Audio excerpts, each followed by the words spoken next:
A paz do Senhor para todos.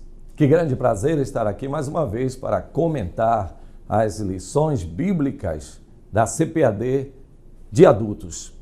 Quero desde já agradecer e informar a todos que têm acompanhado estes comentários que vocês devem ou podem se inscrever e devem comentar também para que nós possamos saber qual é a sua reação, qual tem sido o efeito destes comentários na sua classe ou na escola bíblica dominical, onde você serve ao Senhor ou mesmo onde você estuda. Porque, devo admitir, muitos têm nos procurado com alegria no rosto para agradecer pelos comentários. E observem que só no Brasil existem dezenas de comentaristas, todos de ótima qualidade. E nós estamos aqui entre eles, talvez sejamos os mais novos, mas Deus tem nos abençoado. Eu quero agradecer, em primeiro lugar, a Deus, ao querido pastor Valdomiro Pereira da Silva, pastor presidente desta convenção, pela visão que Deus lhe deu acerca destes vídeos, e também ao querido Adonias, que tem com muita maestria colocado no ar com esses vídeos de altíssima qualidade, que muito nos alegra. Quero também agradecer e parabenizar a Orquestra Sinfônica da Assembleia de Deus em Candeias, ou melhor, de Camaçari, que completou mais um ano e o crescimento tem sido maravilhoso. Que Deus abençoe o pastor Cleudson Carlos e a Assembleia de Deus em Camaçari.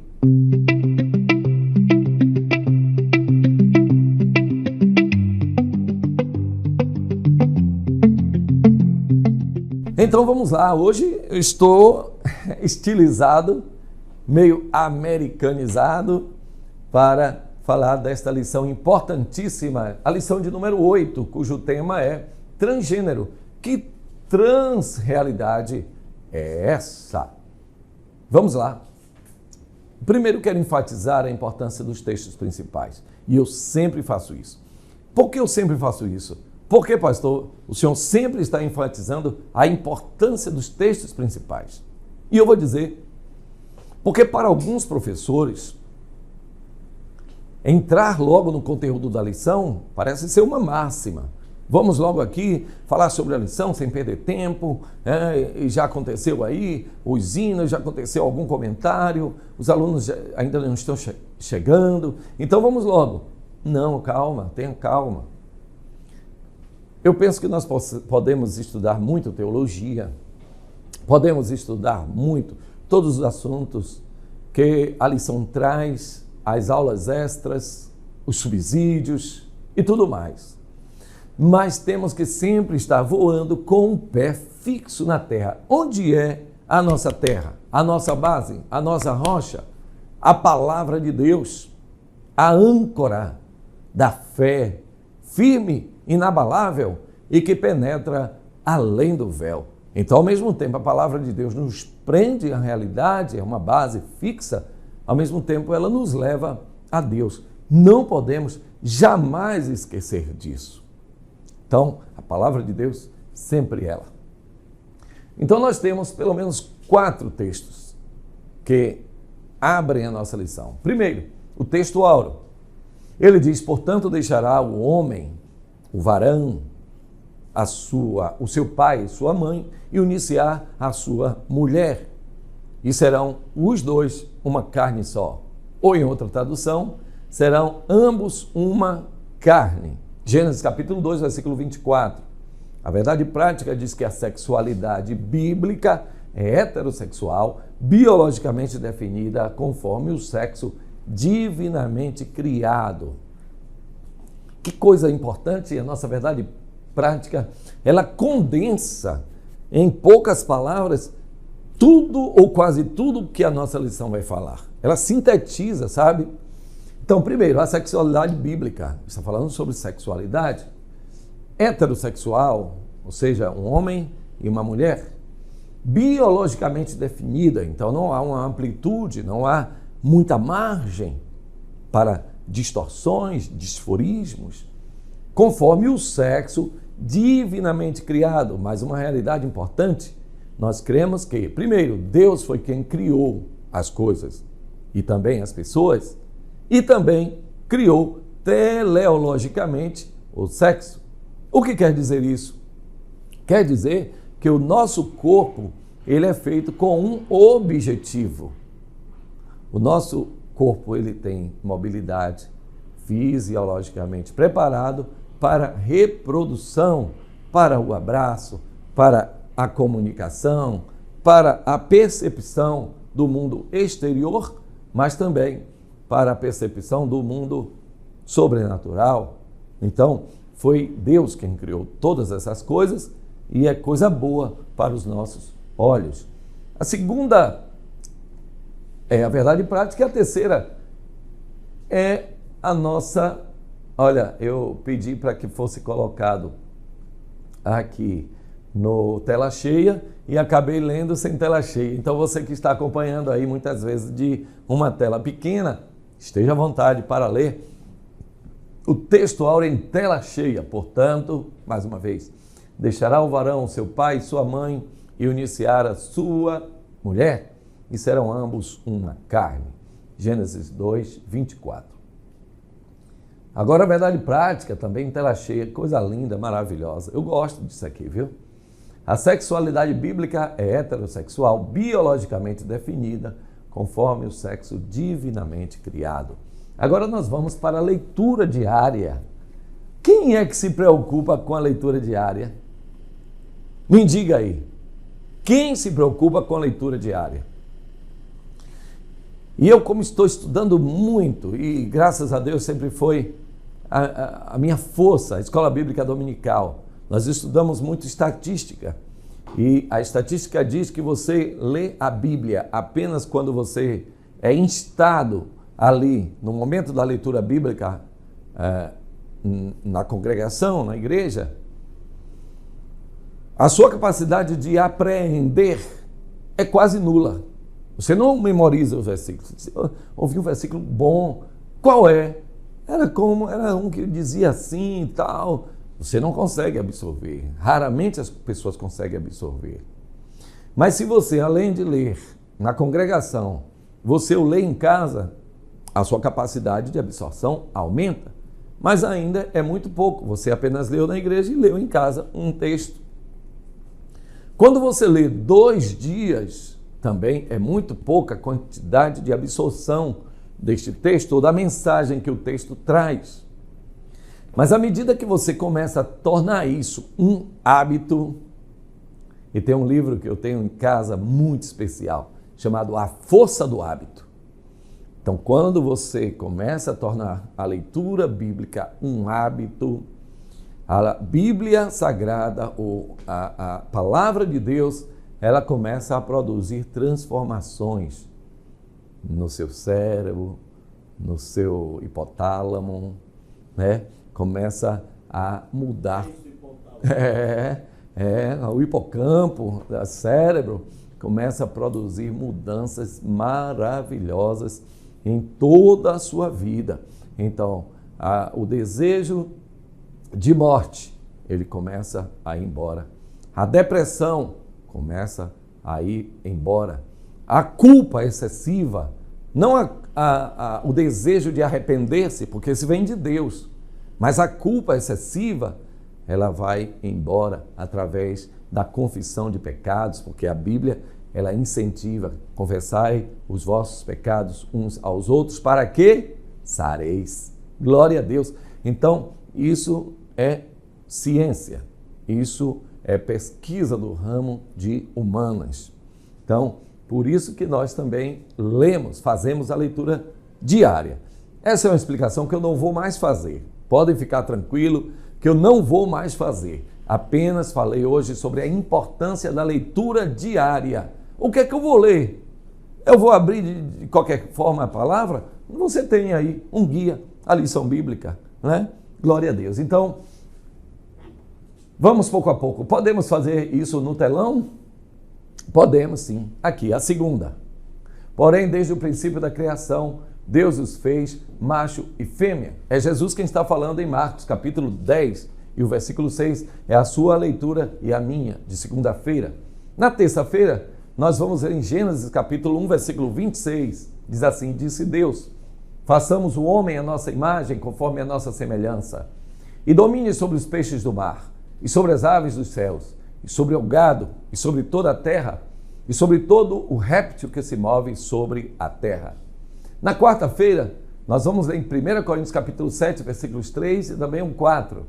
Diz assim, o marido pague à mulher a devida benevolência, e da mesma sorte a mulher ao marido. A mulher não tem poder sobre o seu próprio corpo, mas tem o marido. E também, da mesma maneira, o marido não tem poder sobre o seu próprio corpo, mas tem a mulher. Que texto espetacular! Que texto rico! Não é que o corpo da mulher será dominado pelo marido, não. É que os dois, eles têm direitos, um ao corpo do outro, ao entrelaçamento, entende? Não pode haver abuso, porque nenhum um é do outro e o outro é do um. Que maravilha, que coisa maravilhosa.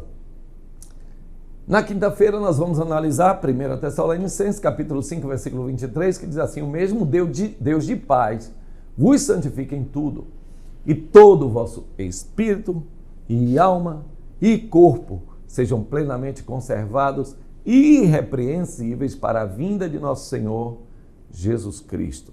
Então aqui mostra o homem na sua tríade, na sua tripartibilidade. E vamos lá, a sexta-feira vai nos trazer 2 textos, que nós inclusive já lemos, muito eles nestas lições. E criou Deus o homem à sua imagem. A imagem de Deus o criou. Homem e mulher os criou. Gênesis capítulo 1, versículo 27. E também Gênesis capítulo 2, versículo 24, o que já lemos. Este texto é exatamente o nosso texto áureo. E por fim, no sábado, leremos Mateus capítulo 19, versículos 4 até o 6. Diz assim, ele, porém, respondendo, disse-lhes, não tendes lido que aquele que os fez no princípio, macho e fêmea os fez. E disse, portanto, deixará o homem pai e mãe, e se unirá à sua mulher, e serão 2 numa só carne. Assim não são mais 2, mas uma só carne. Portanto, que Deus ajuntou, não o separe o homem. Jesus Cristo falando magistralmente. Ok, vamos então à leitura bíblica em classe. Olhe que até agora nós só falamos de Bíblia. Nós só falamos da palavra de Deus, e isso já vai enchendo o nosso coração. Já vai explicando quase tudo que a gente precisa em relação à vida. Mas leiamos, a nossa lição bíblica a leitura bíblica está em Gênesis capítulo 2, versículos 7, também 18 até o 25. E eu vou ler. Mas pastor, cada um tem a lição em casa, você que pensa. Ah pastor, mas todo mundo já leu, porque a gente vai acessar o programa só para ler também? Eu quero incentivá-lo a ler conosco. E aí eu quero pensar, viu, irmão Adonias, quantas centenas ou talvez milhares de pessoas, no momento em que eu estou lendo aqui, estarão lendo também a palavra de Deus. E se a palavra ouvida, ela tem um poder individual, a palavra lida, ela multiplica o seu poder. Quem sabe alguém está do lado do seu quarto, da sua casa, ou onde quer que você esteja, ouvindo esta palavra que você está textualmente ditando e está sendo enriquecido por ela. Vamos lá, o versículo 7 diz, informou o Senhor Deus o homem do pó da terra, que soprou em seus narizes o fôlego da vida, e o homem foi feito alma vivente. E disse o Senhor Deus, não é bom que o homem esteja só, far-lhe-ei uma adjutora que esteja como diante dele. Havendo, pois, o Senhor Deus formado da terra todo animal do campo e toda ave dos céus, os trouxe a Adão, para este ver como lhe chamaria, e tudo que Adão chamou a toda alma vivente, isso foi o seu nome. E Adão pôs os nomes a todo gado e às aves dos céus e a todo animal do campo, mas para o homem não se achava a adjutora que estivesse como diante dele. Então o Senhor Deus fez cair um sono pesado sobre Adão, e este adormeceu, e tomou uma das suas costelas e cerrou a carne em seu lugar. E da costela que o Senhor Deus tomou do homem, formou uma mulher e trouxe a Adão. E disse Adão: esta é agora osso dos meus ossos e carne da minha carne, esta será chamada varoa, porquanto do varão foi tomada. Portanto, deixará o varão seu pai e a sua mãe, e apegar-se-á à sua mulher, e serão ambos uma carne. E ambos estavam nus, o homem e a mulher, e não se envergonhavam. Até aqui, tudo bem? Estão animados para continuarmos mergulhando nesta lição maravilhosa? Transgêneros. Vamos lá. Ela está dividida em 3 tópicos e também contendo os seus subtópicos. Então eu trago primeiro os tópicos. O primeiro é compreendendo o pensamento da transgeneridade. Segundo, reafirmando a visão bíblica de gênero. E terceiro, efeitos da ideologia transgênero. Vamos iniciar e parar um tempinho para explicar a diferença entre esses 3 T's. Transsexualidade, transgeneridade e travestilidade. O que é o transexual? É a pessoa que não se identifica com o seu gênero, fazendo tratamentos e cirurgias. Então esse é o transexual. Ele quer fazer a transição do seu gênero. Então, se ele nasce mulher, ele se reconhece, a sua expressão é como homem, então ele vai tomar inibidores de hormônios, usar hormônios masculinos para engrossar a sua voz, para crescer os seus pelos, a barba. Então ele vai fazer de tudo para fazer tratamentos e cirurgias para identificar o seu gênero, que não é o gênero inicial, e nós vamos explicar também sobre isso. O transgênero é a pessoa que se identifica, se identifica com os 2 sexos. Aqui há um outro detalhe que nós vamos ver nas próximas telas. A pessoa se identifica com os 2 sexos, ou também intersexualidade, né? E o terceiro é o travesti. É a pessoa que é de um gênero sexual, por exemplo, ele é uma mulher, ela se reconhece mulher, mas a expressão dele é de homem, então vai usar veste de homem, mas não muda nada no seu corpo, apenas as vestimentas e as suas maquiagens e a sua forma também de agir. Então, esse é o travesti. Ok. A sexualidade e seus atravessamentos. Esse também é um tema muito importante da gente estudar, que é o seguinte: será que a sexualidade ela atua apenas na questão sexual? Será que ela atua apenas na questão da expressão sexual? Será que ela atua apenas na questão do sexo? Será que ela atua apenas na questão da atração? Não. Ela atua, primeiro, nas questões psicológicas, biológicas, porque se há alteração do corpo, há questões biológicas, culturais, nós vamos ver daqui a pouco, sociais, a sociedade toda começa a se modificar, a maneira de pensar, de agir, de interagir, de se relacionar com as pessoas. Questão política, isso aí você está vendo no nosso país, as questões legais, né? As leis começam a se alterar, a questão do Sistema Único de Saúde, SUS, dando prioridade e até para adolescentes que ainda nem se reconhecem aquilo que realmente são, mas muitas vezes já têm direito a definir qual é o sexo escolhido. Questões econômicas, questões religiosas, nós estamos falando aqui agora, questões históricas, questões legais, falei agora, e questões espirituais e também familiares e transgeracionais. Muitas vezes acontece a cada dia o que o querido João Alexandre chama de abismo das gerações. Então as gerações começam a ficar cada vez mais distantes, porque os pensamentos eles começam a estar díspares, e tão díspares que um não se entende com o outro, né? Então, a sexualidade, ela avança, atravessa todos esses conceitos, né? O grande psicanalista, acredito que era psicanalista, o Sigmund Freud, ele disse que a sexualidade está no centro de toda a vida humana e que cada um desses aspectos ele carrega essa sexualidade, o que não deixa de ser muito interessante de se pensar. Vamos então ao tópico 1 da nossa lição, compreendendo o pensamento da transgeneridade. Primeiro, é preciso entender a identidade de gênero. O que é identidade de gênero?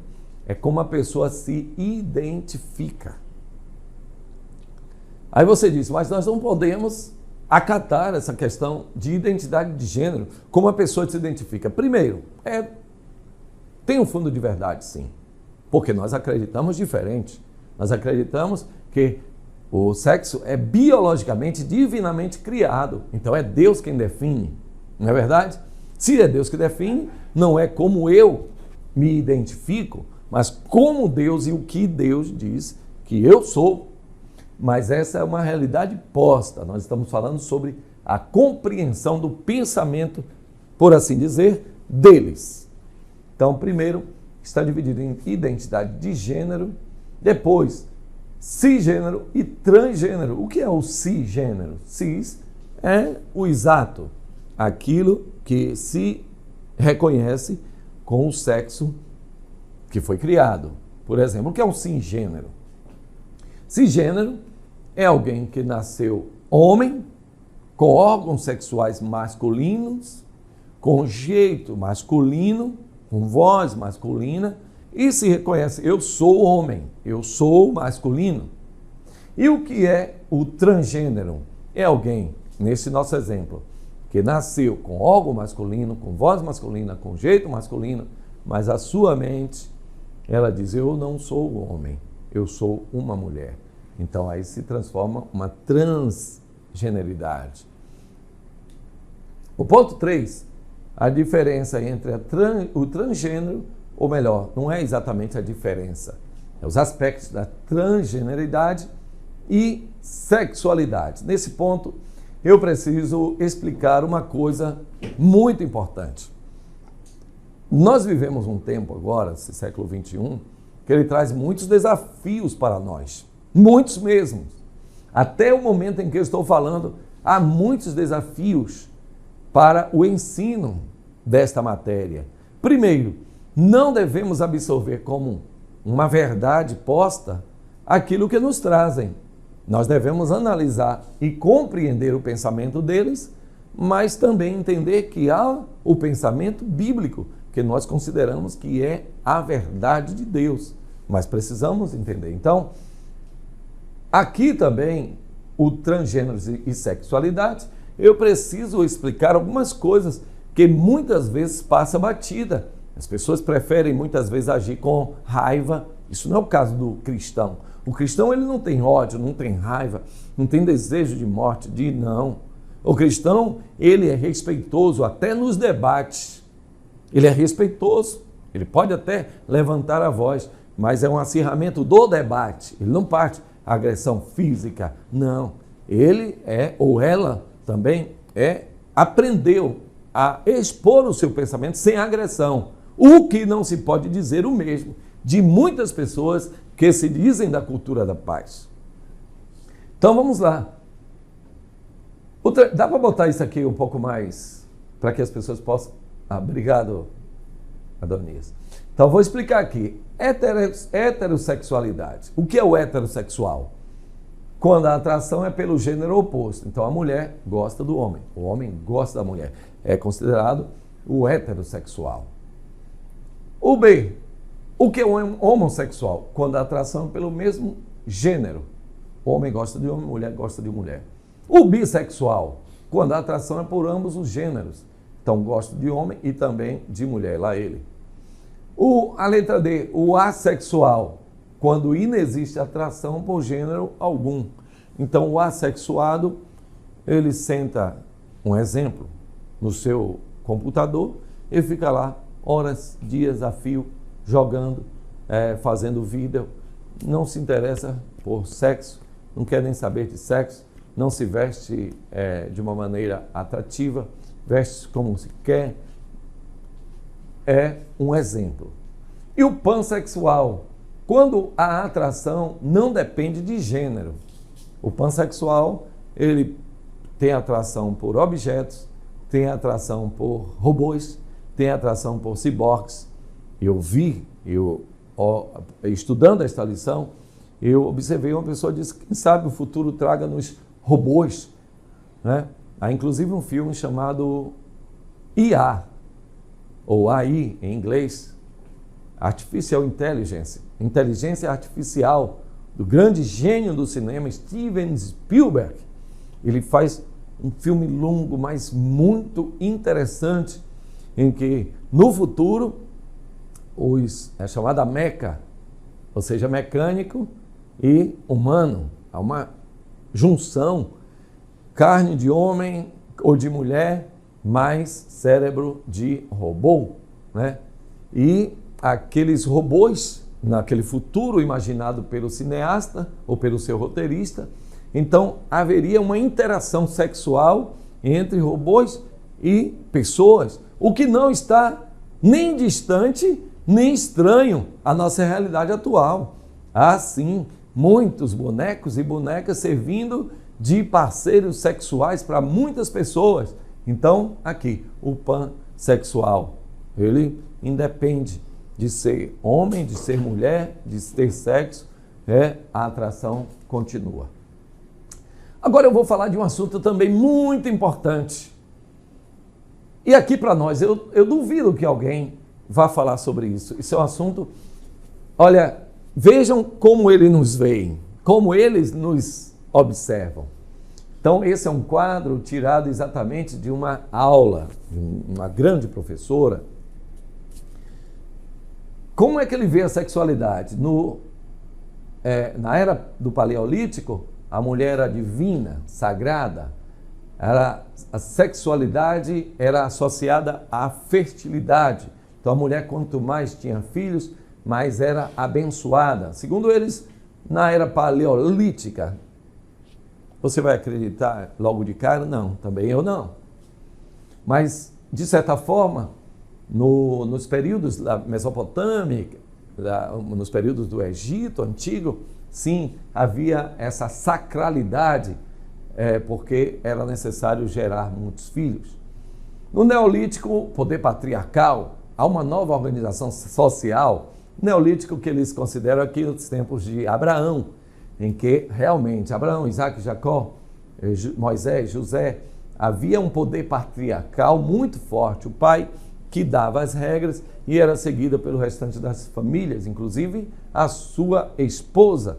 E naqueles casos, as suas esposas, embora o plural não estivesse de acordo e não está de acordo com a orientação divina.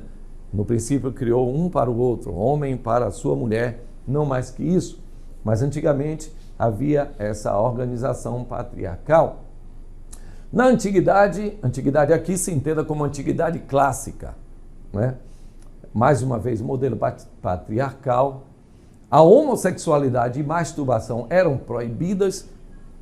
Diga-se ao passant ou de passagem que a homossexualidade ainda é proibida em muitos países. Muitos países ainda punem a homossexualidade, né? O sexo era apenas para a procriação e o aborto era crime. Na época dos gregos, há uma mudança. Então, o sexo é livre, o casamento é com apenas objetivo econômico e status social. Já não é aquela coisa sagrada, sacrossanta, mas há um interesse econômico, status social. Nós podemos perceber isso também. Os reis de Israel, eles Como você sabe, o rei Salomão, por exemplo, ele casou-se com a filha do rei do Egito, né? Outro com a filha do rei dos Sidônios, casou-se com Acabe. Não havia ali exatamente amor, não havia sacralidade nisso. O que havia eram interesses políticos e comerciais. Na Idade Média, há uma forte influência da igreja, muitas proibições, punições em relação ao sexo, corpo e relacionamentos. Então, na Idade Média, a igreja procurou regrar, né? Ordenar essa questão de corpo. Na China e na Índia, o sexo é um ato sagrado, a sexualidade como meio para longevidade, felicidade e harmonia entre homem e natureza. Na Idade Moderna, no entanto, volta-se às práticas dos gregos e também dos romanos, embora alguns historiadores neguem que os romanos eram promíscuos, mas sim eram. O apóstolo Paulo, no capítulo 1 de Romanos e também Coríntios, ele fala sobre a promiscuidade do povo daquela época, não exatamente os romanos de Roma, mas do Império Romano. Então, o mundo profano, liberal, crítico e racional, a nudez agora assume um conceito de beleza e aumento dos filhos ilegítimos, ou seja, aí a porteira se abre, né? Aí o respeito, a fidelidade, a aliança firmada no casamento, na Idade Moderna, ela assume a relativização de tudo aquilo que é sacro. E a Idade Contemporânea, mais uma vez, a mulher submissa, angelical e pura. Porém, com isso, ou seja, com o cristianismo, ele vai, mais uma vez, com o protestantismo, ele traz novamente aqueles conceitos de pureza, de submissão, de respeito à mulher, aumento de prostíbulos e há também o sexo mecanizado. O sexo mecanizado, o motivo é exatamente porque quando não há o amor verdadeiro, o que é que há? A mecanização do sexo. Ao sexo por dinheiro, aos OnlyFans da vida, a pornografia, a masturbação. Tudo isso são conceitos que eles começam a emergir quando a espiritualidade do povo se afasta da espiritualidade divina. Na década de 60, então aflora o sexo fora do casamento, divórcio, começa a crescer a quantidade de divórcios, adesão aos métodos contraceptivos para controle de quantidade de filhos e a mulher começa a assumir ser dona do seu prazer.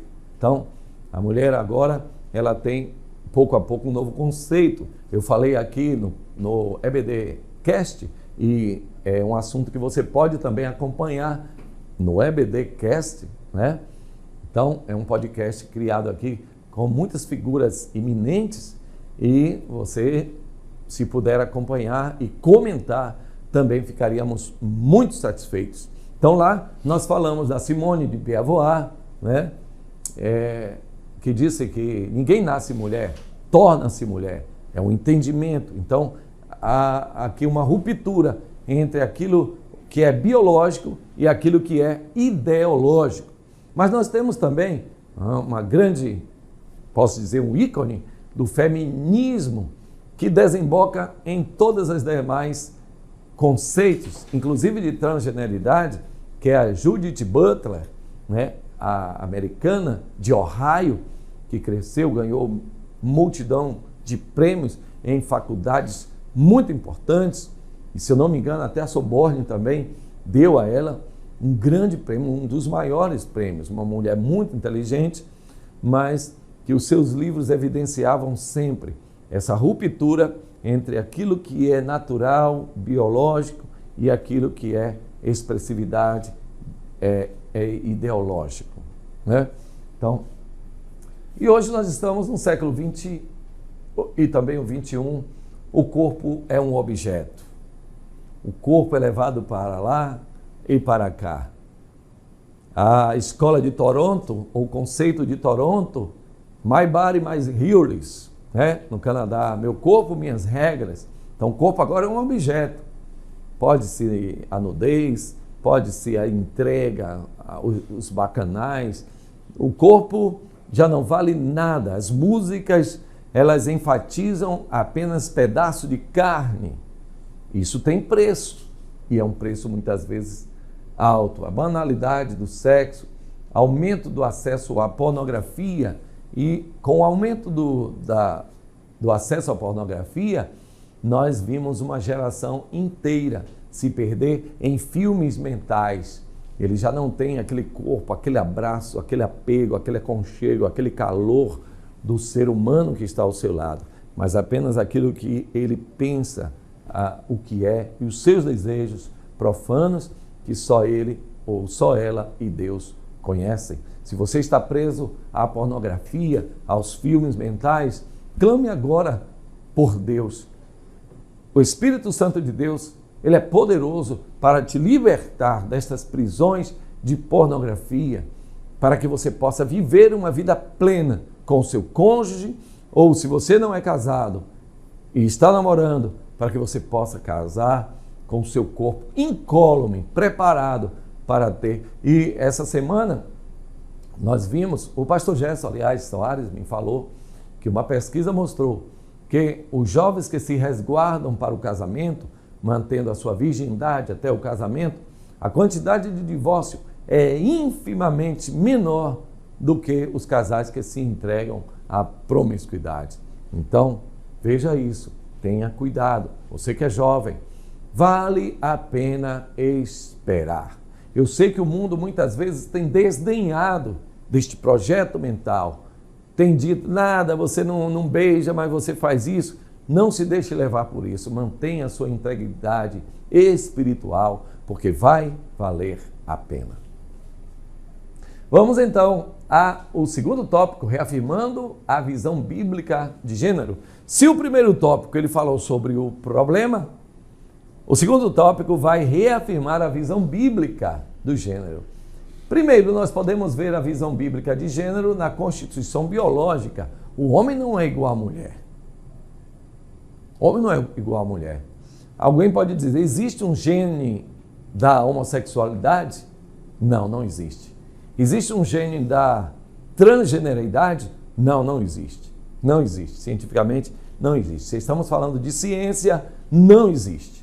Só isso já poderia ser capaz, já que as pessoas querem tanto a ciência, já deveria ser capaz de terminar o debate. Mas não é possível. E por que não? E eu vou dizer por quê. De certa forma, a vida intrauterina, o momento em que aquele ser está gerando e as suas interações com o mundo exterior, ele pode também influenciar aquilo que o bebê será. Isso é verdade. Vou dar um exemplo. Se o bebê ele nasce num lar em que há gritarias, violência, palavrões, óbvio que o bebê vai nascer com algum tipo de TDAH. Ele pode nascer com algum tipo de autismo. Ele pode nascer, não que o TDAH ou o autismo seja apenas resultado disso. Eu estou dizendo que isso pode gerar, sim, complicações terríveis para o bebê, inclusive disforia de gênero, né? Porém, o cuidado da mãe e do pai, o acompanhamento psicológico, emocional, espiritual e bíblico, isso muitas vezes acerta, como tem acertado na maior parte das vezes, né? A criança realmente tem um período que ela fica meio desencontrada, mas a palavra de Deus, o cuidado dos pais, a reencaminha para a glória do nome do Senhor. Então a constituição biológica do homem não é igual à da mulher e vice-versa. A constituição moral, e aqui por moral se entenda que a constituição de um é diferente da constituição de outro. O homem tem os seus sentimentos. É claro, um terceiro fator que influencia a criação, que é o local onde essa criança vai viver. Sim, influencia. Claro que influencia. Porém, se ele está num ambiente saudável, em que as pessoas elas apenas dão força àquilo que é bom na criança, aquilo que se entende como sendo bom. Então, mesmo a criança tendo algum tipo de desvio, pouco a pouco ele vai se reencontrando naquilo que é realmente a vontade de Deus para aquele ser humano. Então, a constituição moral da criança depende também do ambiente em que ela está inserido. É preciso cuidar da moral das crianças. É preciso impedir que as crianças elas tenham o seu corpo como algo de promíscuo.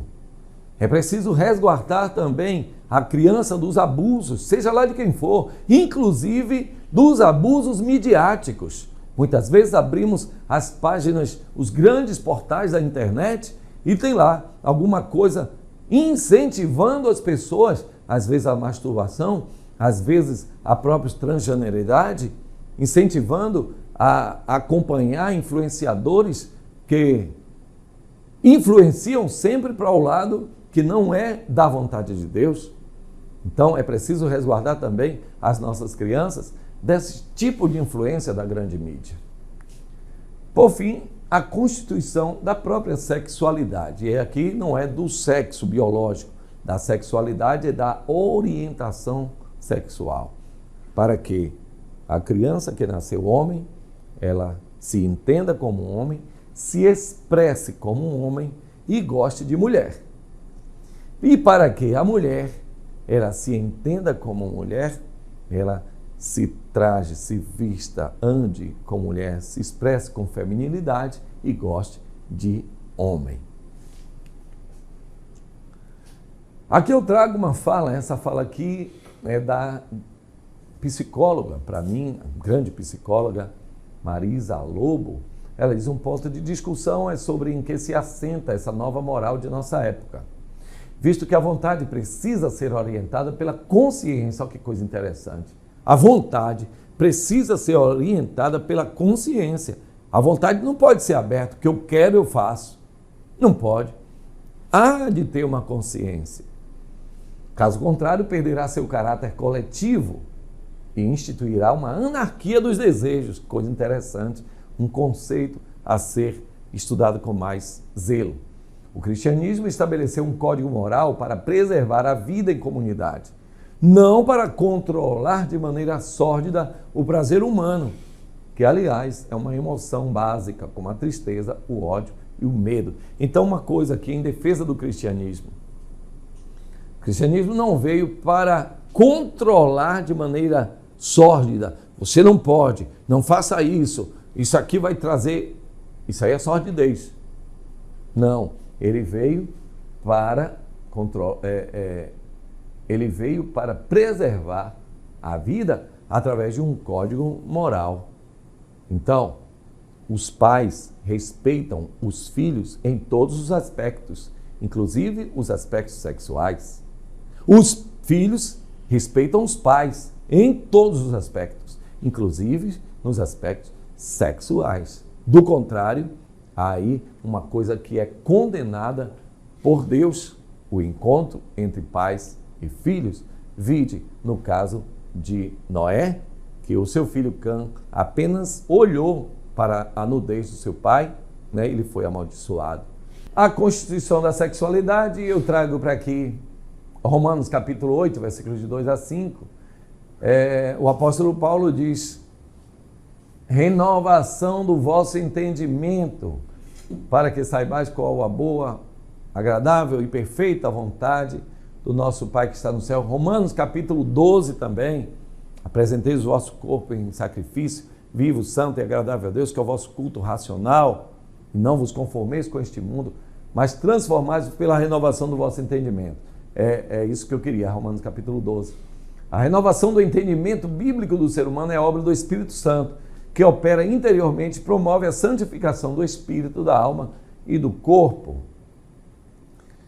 E por fim, o tópico 3 vai falar sobre a depreciação da heterossexualidade. Até algum tempo, ninguém sabia o que era a heterossexualidade.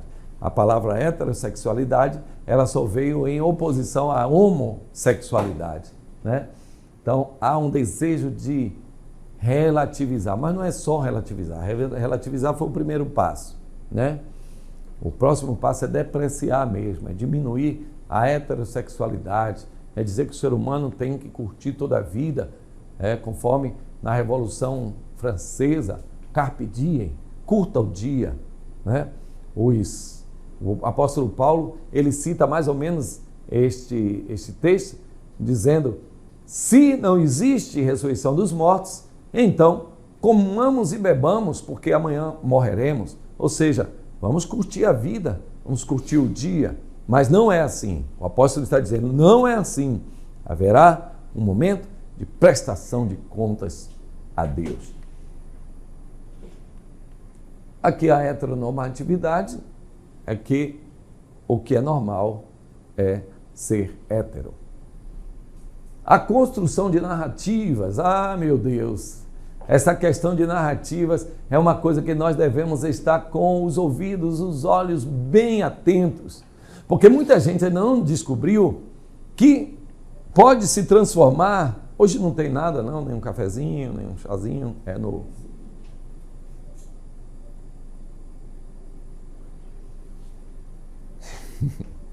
Eu estou aqui no subtópico 2, mas deixa eu falar aqui, enquanto se opera aqui essa coisa de chá, de café, hétero, ou melhor, construção de narrativas.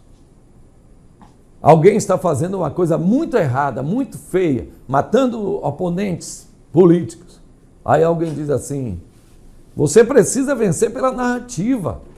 As pessoas precisam conhecer a sua versão dos fatos. Mas não matou? Olha o barulhinho maravilhoso aí, ô glória. É forte demais. Aqui em Salvador tem friado, como diz lá na minha terra, tem esfriado um pouquinho aqui o clima. O pastor Kleber Couto disse que lá em Coité também, se eu não me engano, estava dando 19 graus. O pastor Janderson lá em Vitória da Conquista deve estar aos seus 12 a 14 graus. Eu soube, inclusive, que os voos para Vitória da Conquista parece que foram suspensos. Algum frio, né? Não é tanto assim também, não, né? É porque nós... Aqui na Bahia é frio. Para nós aqui na Bahia, exatamente. Estamos acostumados a sempre 23 para cima, né? 25, 27 graus. Uma pausazinha. Inclusive, quero agradecer ao querido irmão Jerônimo, que comentou. Ele disse que aqui está tudo quente, né? Hoje esfriou um pouquinho, mas o clima é um ponto inicial de conversa, né? Quando você entra no elevador que não tem nada o que falar e você quer iniciar uma conversa, me pergunto, será que chove hoje? Se encontrar uma pessoa que esteja disposta a conversar, quem sabe, pode ser. Mais cedo eu notei aí uns pinhos, mas se encontrar uma pessoa que não está disposta, a pessoa diz, quero lá saber de chuva, que estou preocupado com minha vida. Aí você diz, meu Deus, que é isso? Né? Mais uma pausazinha para o seu chá. Eu quero dizer que a mente humana também trabalha com pausas. O sono, ele não apenas é reparador das forças físicas, mas também ele ajuda a gravar, a memorizar aquilo que foi ouvido. Então, tenha uma boa noite de sono. Quero dar um conselho. Desligue os seus carregadores, ou pelo menos não deixe que tenha algum carregador que fique emitindo aquelas luzes, né? Aí você fica ali perto dele, você vai dormir e o seu sono REM, o sono reparador, ele não acontece. Aquele sono profundo não acontece, porque algumas vezes tem uma lâmpada acesa, às vezes tem alguma coisa piscando, às vezes o seu celular está emitindo mensagem, ou mesmo Ali você fica em alerta a madrugada inteira e não percebe, mas ali você não consegue relaxar realmente. Então, próxima vez, se você estiver enfrentando esse tipo de insônia, esse tipo de noites mal dormidas, experimente. Primeiro, orar bem, ore de verdade.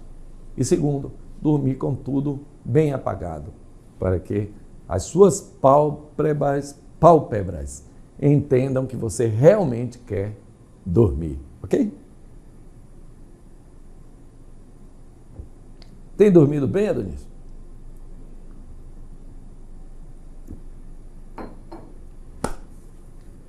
Ok. Cuidado com as narrativas. A narrativa é um sofisma. Tem uma parte de verdade, mas não é toda a verdade. Então se apega a uma coisa que é verdadeira para criar coisas que não são verdadeiras. E é preciso ter muito cuidado com isso. A palavra de Deus é toda a verdade. Nela não está contida a verdade. A palavra de Deus é a verdade. O salmista Davi disse: a tua palavra é a verdade. E por fim, o terceiro e último subtópico é a linguagem neutra. Como é que vamos tratar o transgênero? A grande atriz Ellen Page, ela em 2020 se declarou transgênero. Então ele dizia que nasceu mulher, mas que não se reconhecia como mulher. Ela tem já cerca de 27 anos e disse que nunca se reconheceu como mulher, que agora queria ser homem. Depois de um tempo, ela começou a fazer tratamento hormonal, começou a ver o aspecto de homem no seu cabelo, nos seus trejeitos, e por fim, ela disse que gostaria de ser chamada de Elliot, o nome de homem. E assim como ela, muitas pessoas.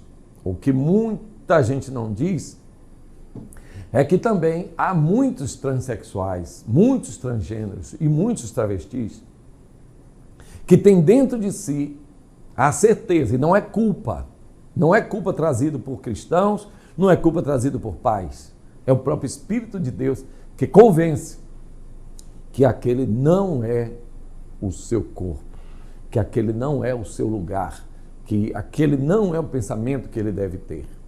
Até o momento em que confluem, se encontram o homem e o seu Criador, então tudo se transforma. Que maravilha! Você também pode ser alcançado pela palavra transformadora de Deus.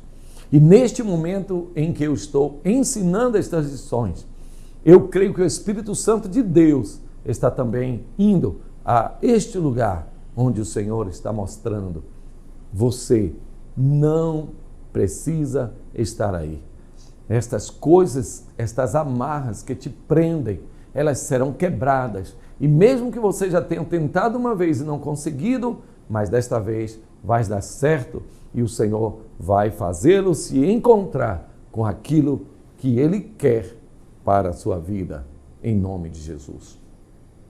Então a linguagem neutra é a linguagem que está aí na moda, ao invés de ele ou ela, elo, né? Elos, e plural, e assim, ilo por diante. Isso não é português, mas eu nem vou pela questão de português, porque se na certidão de nascimento é possível a mudança pelo nome social que a pessoa se identifica, imagine o português, né? Como nós vimos aqui, essa questão da transgeneridade é uma questão também social, uma questão política, uma questão legal. Tudo que hoje é fixo, amanhã pode mudar de acordo com os donos do poder. Então é preciso ter muito cuidado e é preciso ter cuidado também no tratamento dessas pessoas. O cristianismo, ele é sobretudo o amor de Deus. Agora, não é um amor neutro, é um amor que transforma a vida das pessoas, né? Não é um amor omisso, que deixa as pessoas serem levadas ao bel prazer. Não, é um amor que diz: você não está certo, mas eu tenho um Deus, eu tenho uma forma de você acertar o seu passo com Deus. E se você quiser, porque tem que haver a volitividade, tem que haver o desejo, a vontade. Então, se você quer, eu vou te ensinar o caminho. E aí, a palavra de Deus, a igreja do Senhor Jesus Cristo, que não é aquela que diz, venha e fique como você está. Não. A inclusão da igreja é, venha, porque você também é filho de Deus. E Deus vai te mostrar como você deve ser a partir de agora. Aquele que está em Cristo é uma nova criatura. As coisas velhas se passaram e tudo se fez novo. A mudança não acontece da noite para o dia. Ela é uma mudança paulatina, é uma mudança pouco a pouco. Degraus vão sendo subidos, mas com certeza o Senhor vai te mostrar dentro da casa dele, através da orientação de um homem de Deus, então vai lhe mostrar o caminho para você voltar à presença de Deus. Vamos então finalizar aqui. A lição de número 8 foi ensinada. Que Deus abençoe a todos em Cristo Jesus. Que a orientação de Deus esteja sobre a vida de cada um de vocês. E se, mesmo dentro da casa de Deus, há alguém que está sendo levado pelas ideias ou ideologias deste tempo, então, procure o seu pastor. Procure o seu líder espiritual, um homem de Deus, um homem que se apega à palavra de Deus. Diga a ele, confesse a ele, porque você vai ser bem orientado pela palavra de Deus e, com certeza, este homem de Deus, esse pastor, ele vai endireitar as suas veredas juntamente com o grande pastor que é o nosso Senhor Jesus Cristo. Que Deus abençoe. Até a próxima lição.